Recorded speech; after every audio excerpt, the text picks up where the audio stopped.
Okay, so actually this was my introduction to the session. And I think that it more or less makes, as you know, everything wasn't here on this, that everybody uses or is supposed to use social media, which is actually a collection of technology tools that facilitate interaction and conversation. This is actually the definition. I would like to say 4 more sentences so to bring the data before I turn over to our speakers. 96% of organizations fail to make the case on their homepage to support their organization. 57% of organizations fail to clearly state their mission on their homepage. 86% of major donors go to an organization's website before making a new gift to that charity. 65% of donors who use the internet check an organization's website every time they give to that charity. So I think that I've said already too much. I'm going to hand over to Charlie. Charlie Calais is the founding director of J-Town Productions Limited, a Jerusalem-based internet consultancy providing website design and promotion services to clients worldwide. Mr. Calais combines the knowledge of the nonprofit world with experience in website design and internet marketing. As a pioneer in website design, usability, information architecture, and internet marketing with unequaled seniority in the field dating back to 1994 when the graphic web began, Mr. Calais is a frequent speaker at conferences. He is recognized among his peers as a leader in the industry and is regularly consulted by his colleagues. He coordinates the Jerusalem Web Professionals, a professional organization with monthly seminars, and has coordinated Jerusalem Internet events such as T-Festivals and others. T-Festival? Festival, sorry, okay. I'm going to skip a little bit,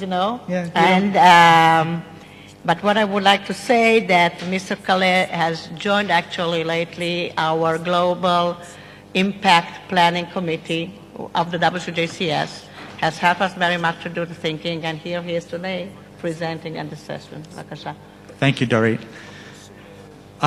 So Esther and I actually met online. We met on Twitter a couple of years ago.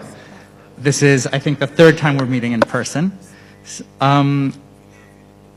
When we were asked to coordinate this session, we kind of had a dilemma because we really didn't know who would be in the room. So what I'm going to do is I'm going to get to know you a little bit while you can read behind me and get to know me a little bit. So let's start with something easy. How many people are on Facebook? Okay. How many people check Facebook every day? Okay. How many people use Facebook for their organization? Okay. How many people are responsible for their organization's social media, web presence, whatever you want to call it? Okay. How many people are on Twitter? I think that's everyone at the conference who's on Twitter. How many people right now from this room are connected to the internet? Either have a cell phone, an iPad, a laptop? Okay. So we're dealing with a pretty advanced crowd. What Esther and I are hoping to do is we're going to give an introduction, some guidelines, kind of level the playing field, and then we really want to open it up for discussion. We want to hear from you, and not just from you, but with you, and create a dialogue and crowdsource so that we can help each other.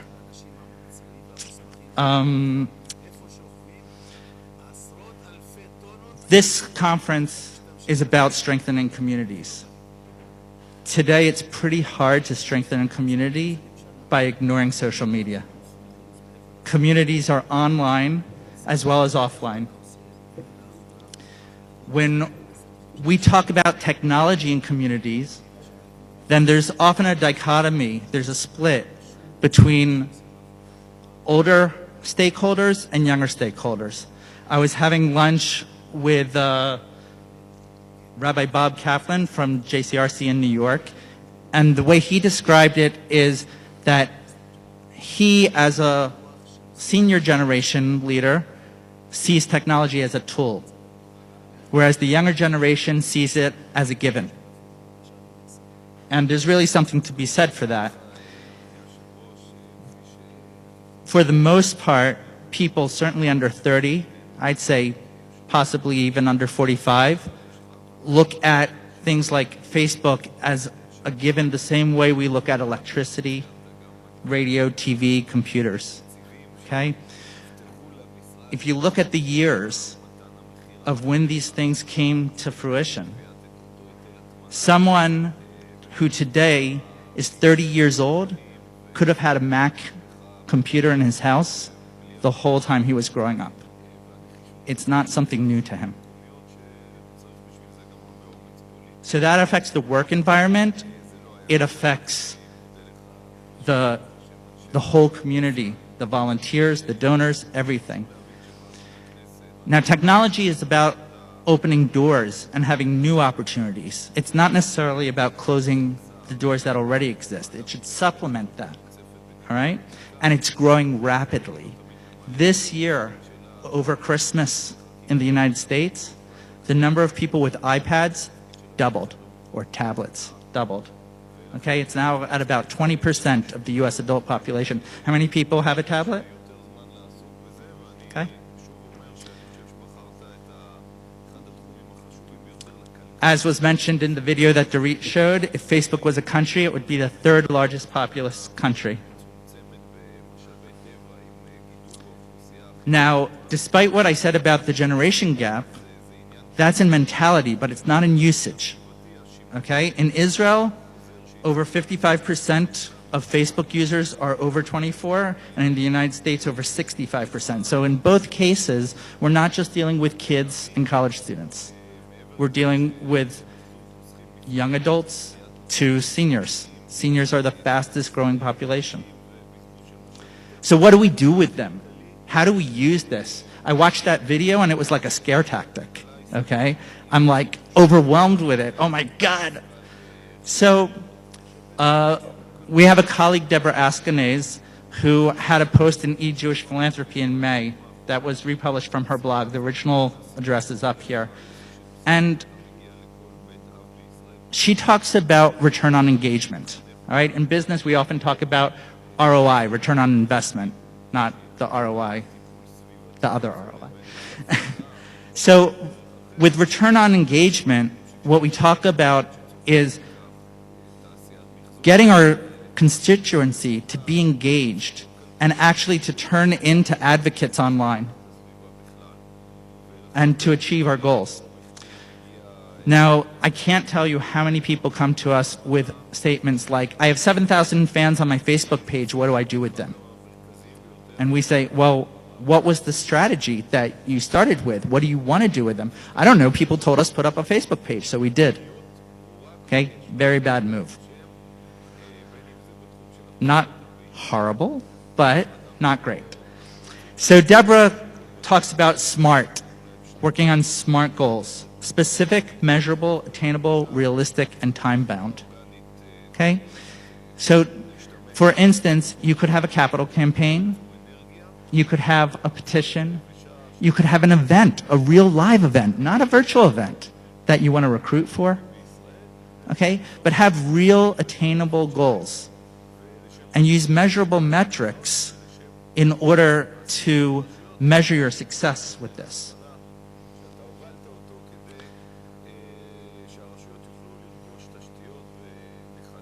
Next. Okay. Out of the whole thing, this is the most important. The most important metric to be considered is whether or not you're building a committed and engaged online community. Once you have built that, you can begin to measure whether or not that community is taking the actions you like them to take. Okay? We're not talking about technology for the sake of technology. We're not talking about just using the tools. We're talking about another medium to fulfill the mission of your organization. And the trick is to figure out how to engage the people where they are today in order to take that action. Of course, everyone wants money. right? I talk to any Jewish nonprofit. How do we raise money online? And people do it, okay? There's lots of different ways. There's a platform called Razoo, and they started this thing called Giving Days, and they challenge you. Can you generate $14 million in 24 hours? They have people who have. Okay? Feel free to check it out. But you don't just start there. Has anyone here tried to raise money online? How successful was it? I'm curious. Okay. So I put a big but here. Big but. It's not a silver bullet. It's not going to substitute hard work. It's not going to substitute the work it takes to build a community. And often what happens is that people think that technology will just solve the problem. We'll put up a website, we'll put up a Facebook page, we'll start tweeting, and people will come to us. But there's no strategy behind it, and often there's not content. And most of all, there aren't measurable goals with metrics that you track and that you can adjust. It's very easy to adjust things online. It's not print. So again, technology provides new opportunities, but it's only a means for the message. Now, I want to tell a story that actually is from offline. When my kids started elementary school, I decided I would make an email list for the classes. So that way all the parents, instead of checking their bags for notes from the teachers, because we know how responsible first graders are, we would all get a message and we could all talk to each other. So I started this email list, and of course there were some parents who needed help, and I was happy to help them. And before I knew it, after 3 or 4 months, I get a call from someone. And it turns out that this person is the head of publications for a large international nonprofit, and they were looking to redesign their website. And she knew from what I did for the class that my company designed websites, and she wanted me to come in and work with the CEO. That was not my intention, right? Just like any of us who are members of a community, selflessly giving to that community is part of what we do. I tell some of our commercial clients that if you do social media right, you won't have to spend any money on advertising. People will be knocking at your door. And it's true with nonprofits as well. If you're giving good value and you're contributing to the community, people will come and follow you. You will become a thought leader. So I have these 4 main points I want to impart to you. First and foremost is to give selflessly to the community. The same mission that you have offline, take it online. Do that stuff, spread that information, be a voice. But the second thing, and this is something I've been very happy to hear a lot of at this conference, is to listen. It's not just top down. Okay? As was said in the first session today, Web 2.0 is characterized by the fact that it's a platform with user-generated content.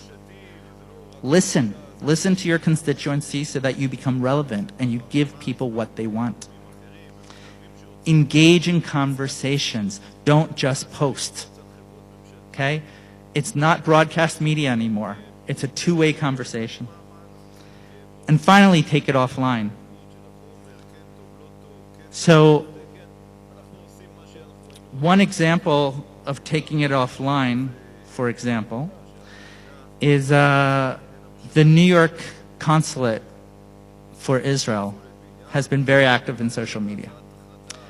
And when they launched their blog, they decided that they were going to put it out to the Twitter community. And they posted a tweet saying, here's a redesign of our blog, what do you think? I happened to be online, and being a graphic designer by training, I had a lot to say. So I and several others started giving them feedback. Before I knew it, it went from a general discussion to direct messages. And then they asked for some more, and we took it to email. Next thing I knew, my phone rang, and I was talking to the webmaster of the blog from the Israeli consulate in New York. Okay? The goal of social media is not necessarily to keep it in social media. Okay? We want to engage these people in whatever your organizational goals are. The most important thing is to be relevant. And I'm going to finish with 2 points. The first is to be relevant. To me, being relevant means you need to be present and you need to be useful. In other words, you need to give people things that they can use where they're at. Okay? And the second thing, I'm going to go back to what Deborah calls a social media funnel. Use social media to engage people. You connect with them there. You give them something of value. You start a discussion. Then you establish trust. You create a relationship. Social media is social. Forget about the media. The media is technology. You can learn that. The social stuff, it's very hard to learn. You either have it or you don't. Finally, once you establish that trust, then you can call to action. And the best followers, the best audience, the best constituents and stakeholders that you have, they're going to become your advocates. They're going to become your evangelists, both online and offline, just like what happens in the real world. They're your volunteers. That's what I got. Thank you. Thank you, Charlie, very much. And now we're going to turn over to Esther Kastanovich. Kastanovich? Kastanowitz is Kastanovich, fine. okay. I'm going to set things up while you're talking, if that's All okay. right. So, a chair in the Los Angeles Bay writer. You hear me? Okay. A consultant and a Jewish communal professional, has written and consulted on Jewish innovation, pop culture, and social media for many Jewish publications and organizations. A long-time consultant for the ROI community of Jewish innovators, Esther also works part-time as program coordinator for the Next Gen Engagement Initiative at the Jewish Federation of Greater Los Angeles. She has been named for 2 major lists of Jewish social media influencers, and she blogs at http myurbanquetch. Okay, so give a quetch. myurbankvetch.com, yes. Yeah, okay. myurbankvetch.com. So while we're setting things up, thank you, Dorit. I actually, when I was at the President's Conference last week and we were in a special bloggers session with Shimon Peres, I got up to ask a question and I actually chickened out in telling him what the name of my blog was because I didn't want that to become the focus of the conversation. I just wanted to ask the question and say, so I identified myself as a writer, thank you, as a writer and blogger from Los Angeles, which I am, but as Dorit said, I also do work with Next Gen Engagement at the local federation in Los Angeles, and that's actually a program designed to create a network, a local network of people who are doing Next Gen engagement work. So it's a little bit like a micro World Council of Jewish Communal Service in that, you know, it takes the local aspect of that. We do work with the JCPSC as well, the Jewish Communal Professionals of Southern California. And I hope I won't be entirely in acronyms today. And we're going to see if this works. Hold on a second. On. I always have challenges with my remotes. But I just wanted to, before I even get started, I wanted to point out this graphic here, which I'd like to ask you to keep in mind while we're going through this entire presentation, because really it's about connecting people, and that's the great opportunity that social media presents us with, and it's an opportunity to connect to people you didn't even know you wanted to connect to. But what it takes is open-mindedness. It takes a lot of different people to make those connections, and I think that as many people as there are in this room, each one of you represents in a network that may be in certain ways untapped by the other members of the people in the other people in the room. So what it really represents is the exponential opportunity to reach more and more and more people. Okay. Oh, okay. So First of all, I like to start with a smile because, you know, who doesn't like to start with a smile? And also I know that some of you were very scared by that social media revolution video. Please do not be scared by that. It's just a fancy way for somebody to show you all the ways in which the world is changing. And it's important to remember you don't have to embrace all changes at once. There can be incremental change. You need to figure out for your own organization what the pace of change is. But change is coming. And we should join the wave, but we should really look at the opportunities that the technology presents us to connect with people. So Facebook, as you know, is more than cute baby pictures. I hope you know that. And Twitter is more than what you're having for lunch. People seem to think that that's what Twitter is for announcing what you're having for lunch, but there's more to it than that. And there's more to social media than just Facebook and Twitter. So other tools may emerge, and some will resonate with you and some won't, but all are part of the larger toolkit that you can use for connection and engagement. So sharing something with an audience might feel like a superficial connection. So take the colon and the side parentheses. It just looks like two little pieces of punctuation, but really what it translates to is something much bigger and much more colorful and much more vibrant, and hopefully puts us all in a better mood. And I wanted to just use that as a metaphor as well. But we're also, you know, since we're smiling already, I thought we might talk a little bit about comedy. I know that's not necessarily what was on the sign when you walked in here, and I'm not doing stand-up, so you're welcome. But Jerry Seinfeld, you may be familiar with this gentleman. He had a very popular show at Once Upon a Time, and he did a movie called Comedian. And I just wanted to point out his model of comedy and to contrast it with another level of comedy, and then I promise I will draw a connection to social media.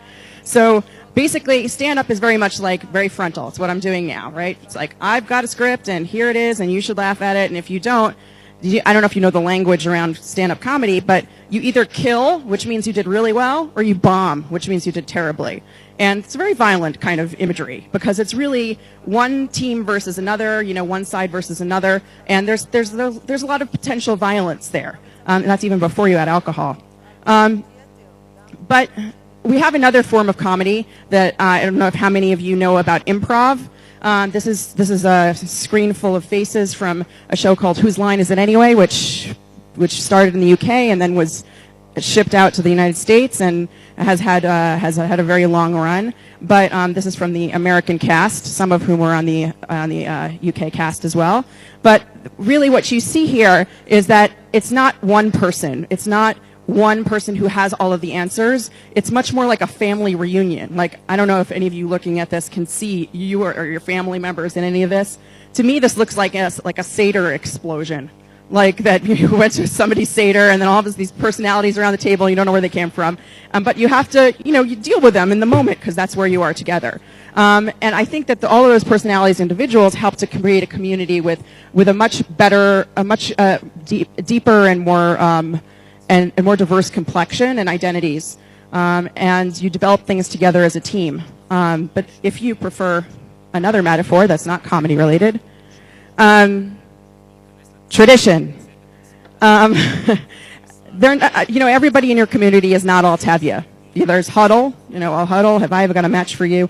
There's the Taylor Motelcom Zoil, right? And Laser Wolf the Butcher. And from a Sarah, these are all different personalities that are in your shuttle. And although the women are not in this picture, which means we should obviously immediately start a movement for women's rights in fictional shuttles. But I think you get it. Social media and connection in general takes a shuttle. But today's shuttles has walls you can't see and includes people in areas you might not have thought of before. So I want to talk a little bit about community. So I don't know if anybody's ever been to Los Angeles. This is basically like there could be like a big thing on the map that says Jew Central, but this is where I live. It's marked by a martini glass, just because I thought that was a cute way to mark where I live. So if you go to the corner of Martini and Robertson, that's where I am. And my shuttle is local, obviously. I have my apartment, my work, my supermarket that I go to, the supermarket I don't go to, my shul that I go to, my shul that I don't go to, my friends. And I also, I do have at least 3 shuls on any given day because it's a very rich community. So this is the local representation of me, but it doesn't end there. I also am part of the ROI community. That's the actual ROI, return on investment, but also we also talk about return on engagement, as Charlie mentioned before, which is a global network of Jews in their 20s and 30s around the world who are doing interesting, innovative, creative work. And that's, I have friends in 50 countries. I've been involved since 2006. But generally, my global network actually began when I started blogging much earlier in 2004. And, I'm not going to get bogged down in my entire life story. I'm happy to tell it to you, any one of you afterwards, because, who doesn't like talking about themselves? But I started, the blogging led to Facebook, which led to Twitter, and throughout there was the commitment to creating and expanding the conversation. That is the common thread. But I also live in another territory. So someone asked me actually just last week at the President's Conference, they said they were very confused. They didn't know where I lived, which I thought was very interesting because it says on my Facebook profile where I live, but the truth is I'm not in Los Angeles all the time. So I said my apartment is in Los Angeles, but I travel a lot, and the country I live in most is Facebook. Now, a Facebook community might seem the least real to an outside observer, but served as vital support in moments of celebration and conversation and even mourning. Those of you who know me or have followed me for a while know that I lost my mother in May 2011, and when that happened, people reached out and offered tips, support, comfort, pretty much anything I needed without my having to ask for it. And the real beauty there was, of course, I do have friends in my life, my offline life, who I could have asked for things. But by just saying, this is where I am, I'm in mourning, this is the end of Shiva, this is the end of Shloshim, here's a piece that I wrote, just by making those kinds of overtures of sharing, people shared back, and I didn't know they had what to share with me. So I had a lot of friends who unfortunately had lost their mothers, we had fallen out of touch, and this resonated with them. So they reached out to me to say if there's anything you need. I know we haven't spoken in 10 years, but this is something that I can talk to you about. So that was really remarkable. And when my mother was in the hospital, I also shared with her that people were praying for her and thinking of our family in more than 15 countries, which was true. While she was ill, I got messages from more than 15 countries. And I think that really comforted her to know that I had such a wide network that was taking care of me. And of course, on my birthday, I got wishes from all over the world, and that's a lot of people. So I felt very, very lucky and very loved on my birthday. But it's more than just gratifying my ego or to comfort me. The personal aspect of Facebook is important, but there's also a substantial community component, which is what we're here to talk about. Increasingly, conferences such as this one, in all honesty, a little bit less successfully than some of the other conferences that I've been to in the last couple of weeks. But there are many conferences that are trying to sorry, I just had a, sorry. There are many conferences that are actually taking this opportunity, of advanced technology, to not just court additional comments from people who are in the room, but to involve people who are outside the room. And I don't know if the live stream is working. It's back up? Okay, great. So hopefully we have some people at home. Hi, everybody at home. And so it's a way to bring people who can't get there geographically, financially, whatever. They want to be part of the conversation. And those additional voices are really providing a lot of insight into the work that we're doing inside the room. And their involvement ranges from Twitter hashtags to live streaming, and all of those modes are modes of engagement, which creates investment, which sometimes leads to, before I move on to the next slide, I just wanted to point out that if anybody doesn't know what a hashtag is, it's a way to categorize like a certain tweet as belonging to a certain group of tweets. So that's the hash, the sulamit, the pound sign, and the acronym or whatever the abbreviation for that conference is. For this one, it's WCJCS 12. And these are some of the other ones. And by the way, I wanted to let you know that this presentation I'm going to upload to slideshare.net. So if you miss anything during this presentation or you want to go back and revisit it, I'm going to send out the link afterwards. So basically, one of the things that it's led to, especially with ROI, is with ROI community that I work with, has led to a little bit of a love fest. This kind of opportunity to engage in what's going on in the room as well. So these were tweets that came in. Some of them, about half of them, are from people who were in the room, and about half of them were, like, so 2 of them were in the room, 2 of them were outside the room. But everybody was very engaged. They wanted to know what was going on. They felt bad that they weren't there, but they were connected. And some people wanted to continue the opportunity. So we have JB Apex, who wants to organize ROI Summit in Australia. So there is something that's underway for Australia coming up in August, I think, right? Anyway, social media also, like, there was a person who was at the ROI Summit this year who founded a cancer support organization. She met somebody else who had not founded a cancer support foundation, but she shared with the cancer survivor a shidduch of somebody who needed support or who had to promote something that needed promotion. And it was really a way to amplify the message and to create a wider community. This is Doug Allman. He is the CEO of Live Strong, which is an organization that some of you may have heard of. It's commonly referred to as the Lance Armstrong Cancer Foundation, with the little yellow bracelets. And he came to ROI and he talked about social media success. And what he said in it was, I don't know if you can see it. It says the way to reach people online is to be real and listen. And he says social media might be technologically complicated, but it's actually quite traditional in their essence. It's a combination of information, dialogue, and conviction, and that's all stuff that we have in spades in this community.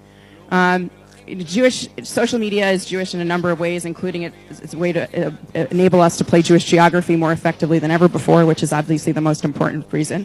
If your children aren't calling, they don't call, they don't write, you can see what they're doing on Facebook, unless they block you, and then I have no solution for that. It also sometimes ends up being TMI, too much information, and no boundaries, which is something that I venture to say I've definitely experienced in Jewish communal work, and maybe some of you have as well, when there doesn't seem to be any boundaries, but it's all because they have their best interest at heart. And finally, everybody gets their ability to be a rabbi or an activist. We can finally fulfill our nation of priests situation.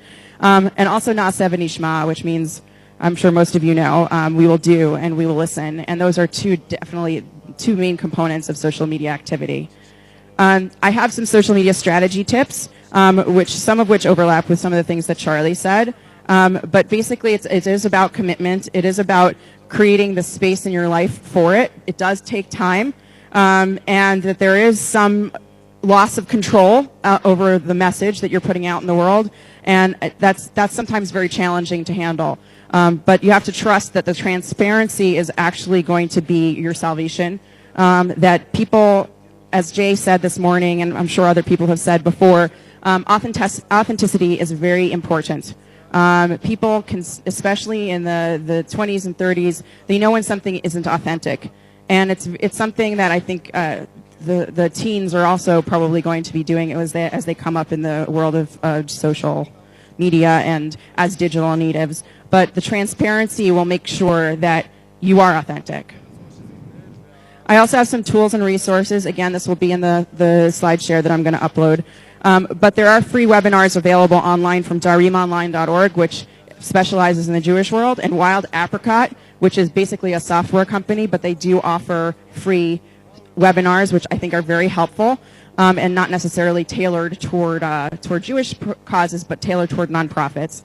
There are a number of email newsletters that you can use. I really highly recommend monitoring your organization's activity on Google Alerts, because you get to see what's being written about you, and that's an important piece of information that you didn't really have an opportunity to have before. So now that the technology exists, definitely take advantage of it. I also wrote a manifesto, which is the social media for Jewish organizations, which I included the link to. But you can Google me and social media for Jewish organizations, and you should find it. Or you'll also have this link. There are two books I also recommend. Here Comes Everybody by Clay Shirky, which is subtitled The Power of Organizing Without Organizations, which is vital for all organizations to read. Somebody recommended the Network Nonprofit earlier today, and that's also a good one.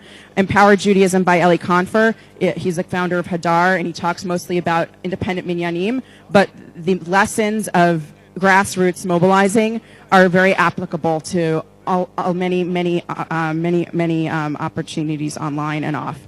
And I would say also I like to end with some Jewish stuff as well. So Aselech Harav, it's not, you need somebody to ask, right? So you don't need to know everything, and it's not who you know, but it's who and what they know, because again, it's the concept of the networks with everybody in it, and everybody in those networks having networks outside those networks. And yes, the word of the day is networks. And also, Alti Ferosh Minat Tzibor, the Tzibor at large, the world community is moving forward. So please stay with us. There are a lot of ways to find me on the internet. You can ask me any questions you may have. You can tweet me anytime at Esther K. That's generally, like I said, I live on Facebook and Twitter, and also in Los Angeles and Jerusalem and New York sometimes. And so again, I would say that the network graphic is really, if that's the one thing, if there's one thing that you walk away with, I want you to walk away with this in your image, in your imagination, just to think about the people that you meet as representing themselves and also connections to other people, and using the opportunities that social media gives you in order to make authentic connections. Thank you very much.